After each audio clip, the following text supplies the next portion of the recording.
Hello. So I received an email from a company that manufactures violins. They wanted my professional evaluation and they wanted my expert opinions. So in this video, I'm going to share my honest evaluation of this violin from Vangoa Music. Without further ado, here's what the case looks like. I actually quite like the case. The handle's pretty comfortable. It has straps on the back, and there's also a handle up here. It's pretty lightweight, so I might not trust it in situations where it needs to be super durable. It does come with a little pocket.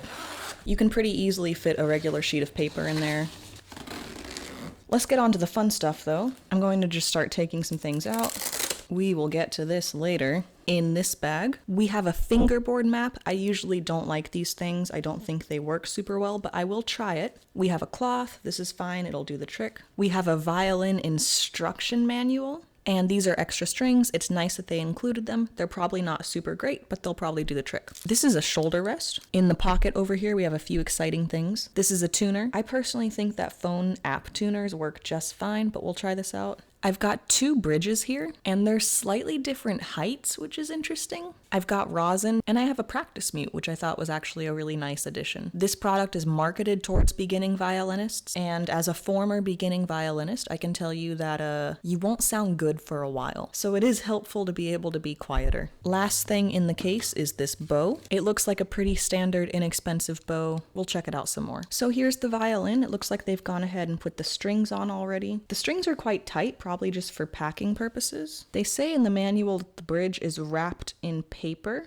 and placed under the tailpiece. The bridge is not underneath here, so it looks like they changed their shipping, but they didn't change their manual. So I think it's safe to say that their manual probably answers some questions, but has some flaws. I'm going to start by just loosening the strings. I'm going to take this paper off of the tailpiece. It is kind of nice that they included this just so it protects the finish. And I think I am actually going to leave this paper here until I put the bridge on. When you're putting on the bridge, you want the taller side on the side of the thickest string. And like I said, these bridges are slightly different shapes, which is a little bit odd. I'll try one and see how it goes. The manual does have a diagram of all of the different parts of the instrument, which is helpful. One helpful detail that they've included is that the bridge should line up with these spiky bits on the F-holes. I don't know, the manual is helpful and might be sufficient, but overall, I would not trust a beginner to set up their instrument this way. You should probably take it to a music store or to a violinist that knows what they're doing. I think that setting up the bridge and tuning up the instrument is just a little bit too much for a beginner. This bridge that I've chosen right off the bat looks a little bit tall, but this is the shortest bridge that they sent me, so we'll go with it. Another thing is that you want to make sure that the bridge is not pushed towards one side of the instrument like this. I guess now's a good time to check out our tuner. Oh, it does come with a battery. I actually haven't used one of these in so long. I used to clip mine onto the end of the head of the violin. I wish it would rotate. It seems like it's accurate so far. That part was actually easier than I thought. I think it would be quite difficult for a beginner, but for someone that knows what they're doing, the pegs work really well, the fine tuners actually turn pretty well. I can expect that the instrument's probably going to continue to go out of tune for quite some time, but that's pretty normal. If you look through the F-holes of an instrument, on the inside there's a little wooden post. We call it the sound post. This instrument does have one.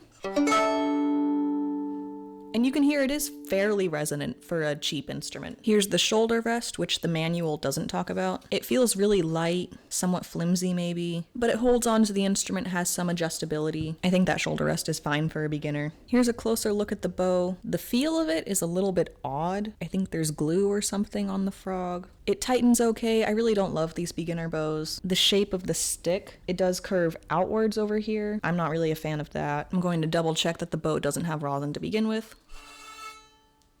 I'm going to activate the rosin by first scraping it with a coin. Oh, it crumbles. It crumbles pretty easy. And then I'm probably going to spend about 5 minutes rosining this, which I'm sure makes thrilling B-roll, but I'm not going to record all of that.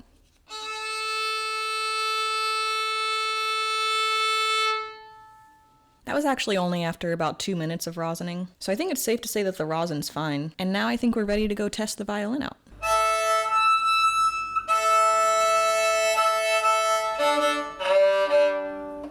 I have to say the tuning pegs and fine tuners do work really well. A lot of cheaper instruments, they're so difficult to use, but these ones work pretty nice. Let me try a little melody.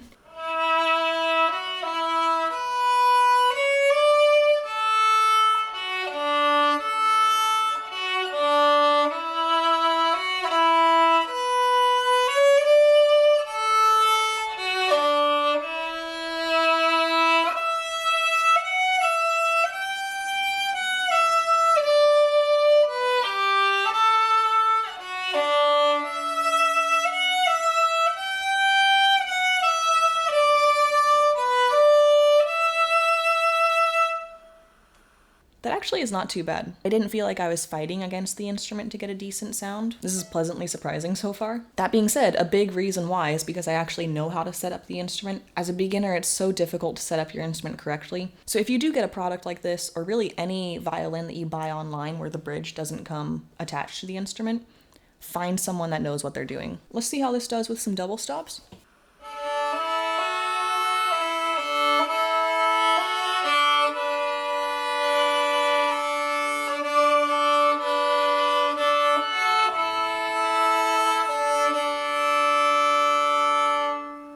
That's not too bad.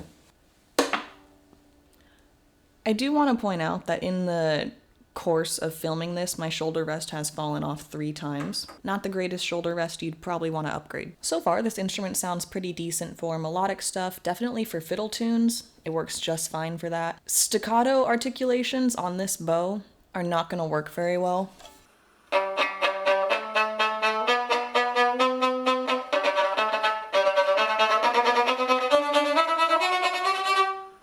But if you're a beginner, you're not looking to do that sort of thing. You know, you're probably playing, and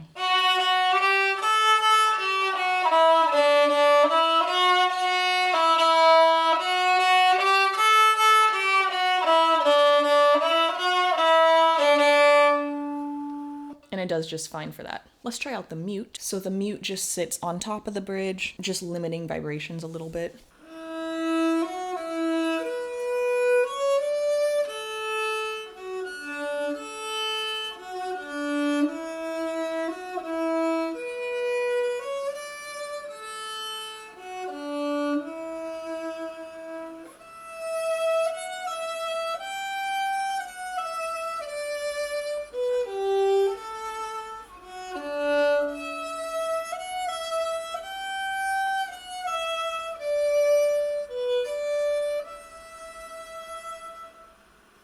The mute's actually quite nice. I'm biased though, I always love the sound of muted strings. And I kind of don't want to put the fingerboard map on.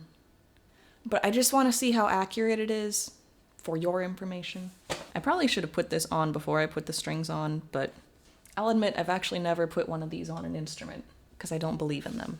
Do my fingers go on the parts that look like tapes or where the letters are?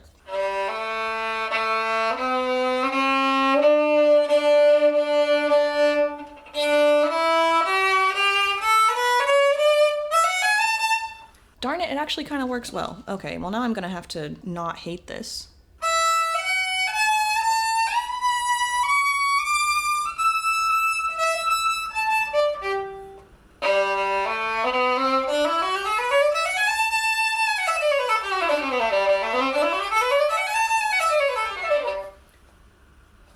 Okay, well, darn it. It's actually accurate, which I was not expecting, because most of the time when I see students that have these, they're inaccurate and then they're just putting their fingers in the wrong spot. This is actually really good. I am surprisingly pretty happy with this instrument.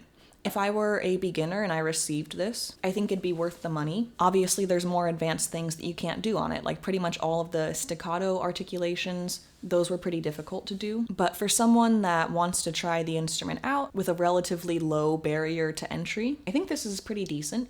You would want some sort of violinist or luthier that knew how to set one of these up. There are other YouTube videos out there where people show you in more detail how to do that, and that can be helpful, but I think it would be rather difficult for a beginner to set up the instrument. But overall, I mean, this functions pretty well for what it needs to do. I'm going to make another video in the future comparing it to different prices of violins, and until then, I'll leave us with a little bit of music.